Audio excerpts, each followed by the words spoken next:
Et en fait, on a dû faire le montage en très peu de temps, donc Maxime faisait le montage.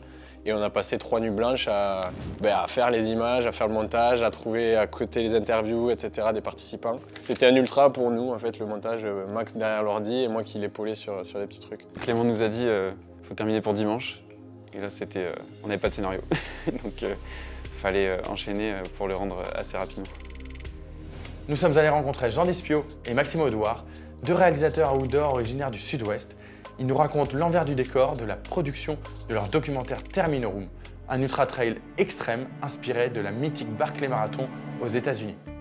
Pour commencer, est-ce que vous pouvez vous présenter? Alors du coup, Maxime, photographe, vidéaste, réalisateur donc basé à Toulouse.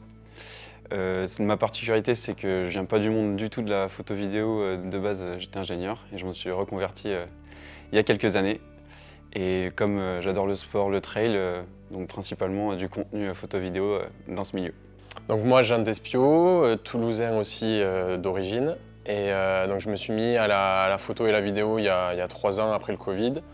En fait, j'ai relié un peu ma passion de la montagne. Je vais beaucoup dans les Pyrénées. Et du coup, j'ai un peu allié les deux et c'est pour ça que je suis allé sur ce métier-là. Vous êtes les deux réalisateurs du documentaire Terminorum. Est-ce que vous pouvez nous pitcher Terminorum en quelques mots?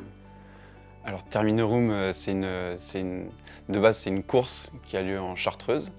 Et en fait, nous, on a voulu faire un documentaire sur Ronan, qui est un coureur un peu lambda parce qu'il n'a pas le palmarès, mais il a quand même des capacités hors normes. Et donc, on l'a suivi sur cette course. Terminorum, c'est une grande aventure de 40 mecs un peu foufous qui ont vraiment des profils différents, atypiques et hyper intéressants. Et on a voulu s'axer sur un coureur qui est Ronan, qui n'est pas connu du grand public. Et à travers son regard, à travers son expérience, on va dans ces forêts de Chartreuse découvrir un peu cette course mystique et mystérieuse. Chartreuse Terminorum, une course mythique et mystique, un ultra-trail impossible qui se lance demain pour la 5e fois et que jusqu'à présent, personne n'a jamais remporté. Ça a été beaucoup plus fort que ce que j'imaginais. Al final, en este tipo de carreras, lo que buscamos es vivir una aventura. Il s'agit d'accomplir 300 km en 80 heures, 25 000 mètres de dénivelé. Pas de balisage, pas d'assistance. L'épreuve commence avant même le départ. On vient de vous communiquer l'itinéraire et on vous fait attendre en pleine nuit sur une tente. Mais va-t-on partir enfin? Jean, est-ce que maintenant tu peux nous parler du concept de la course en elle-même? Alors la Chartreuse Terminorum, c'est la petite sœur de la Barkley, qui fait que c'est une course sans ravitaillement et sans balisage, donc en orientation. Et le but est de faire une boucle de 60 km et 5000 mètres de dénivelé et la faire 5 fois pour être finisher. Maxime, en quoi cette course est unique selon toi?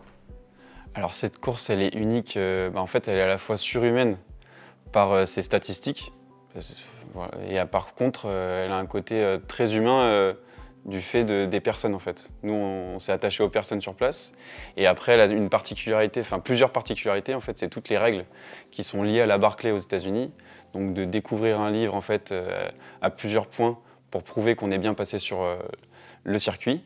On ne sait pas à quelle heure on part. Voilà, c'est une course d'orientation, donc c'est complètement à part des autres ultras. Même si, voilà, par les stats, il y a des ultras qui ressemblent à ça, mais là, c'est complètement à part. Durant ce tournage, est-ce qu'il y a des choses qui vous ont marqué chez les coureurs pendant la course? Alors, ce qui nous a marqué, c'est surtout leur détermination. Et la détermination, même pas au début de la course, c'était même avant, quand ils arrivent sur le camp. Déjà, on voit l'ambiance est assez particulière. Et en plus, ils reçoivent la carte. Et là, cette ambiance, elle est vraiment... Nous, on a commencé à ressentir cette ambiance mystique dès ce moment-là. Moi, ce qui a pu me marquer sur cette aventure, c'est les individus, les participants. Ils sont vraiment là sans être là.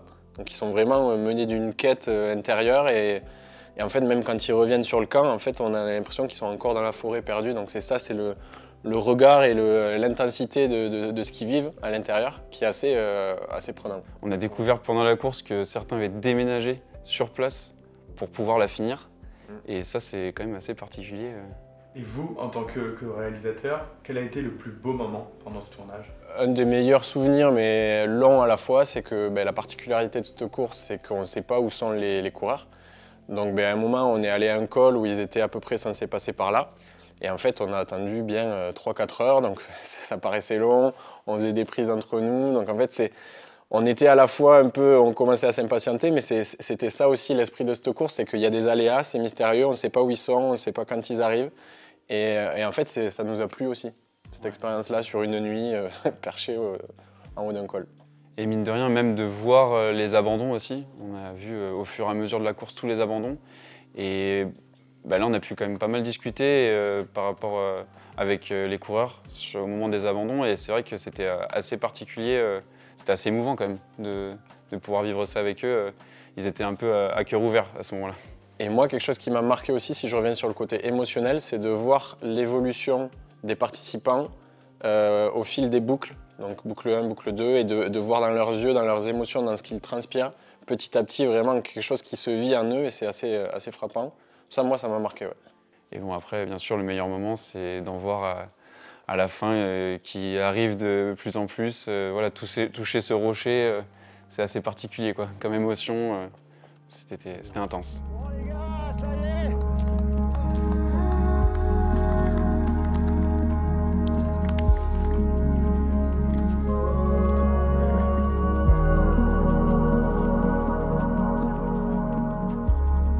Est-ce que vous pouvez nous présenter comment s'est passé le montage de ce projet?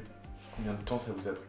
Alors sur ce projet, c'est assez particulier dans le sens où on est parti à la course, on ne savait pas ce qu'on allait filmer, parce qu'en fait le parcours est secret et donc doit rester secret.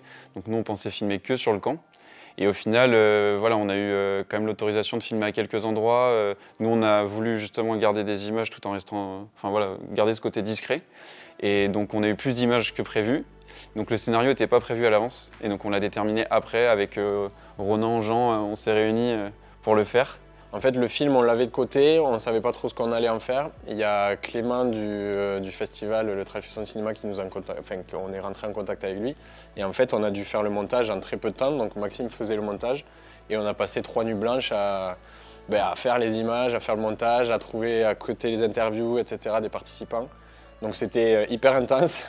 C'était un ultra pour nous, en fait, le montage. Max derrière l'ordi et moi qui l'épaulais sur des petits trucs. C'était lundi. Clément nous a dit faut terminer pour dimanche. Et là, on n'avait pas de scénario. Donc, fallait enchaîner pour le rendre assez rapidement. Comment ça fonctionne de co-réaliser un documentaire à deux? Et ben, en tout cas, ça s'est bien passé. Je pense que la force aussi, c'est de pouvoir rebondir, en fait, parce que parfois, on n'est pas sûr de soi sur la direction dans laquelle on part. Et d'être deux, en fait, je pense... on est plus fort là-dessus, sur les idées. On a 2 regards différents, on se complète assez bien, on se connaît bien, on a un regard qui est assez similaire au niveau artistique, même au niveau création, etc. Et aussi, on se répartissait sur la partie technique, souvent sur un contexte, on était un en vidéo, un en photo, donc on alternait comme ça. Ou sur des scènes très importantes, on était vraiment tous les deux derrière la caméra à filmer, vraiment. On se répartissait un peu le travail comme ça. Et comme comme tu dis, on a un regard très différent, donc même on a des plans aussi différents, et donc ça apporte plus de variété sur le montage après. Pour terminer, est-ce que vous avez de futurs projets de documentaire? Alors on a des projets en tête, on a des projets en discussion, il n'y a rien d'abouti, donc on ne peut pas trop en parler parce qu'on ne sait pas où ça va aller, mais on aimerait repartir sur des longs formats de cette trempe-là, sur des formats... sur un film, sur des formats de trail assez longs, assez atypiques, assez particuliers. Donc on aimerait refaire quelque chose comme ça, donc on verra si l'avenir nous donne raison ou pas, on verra. Si vous souhaitez regarder le documentaire Termino Room, je vous donne rendez-vous sur notre plateforme UpTrack.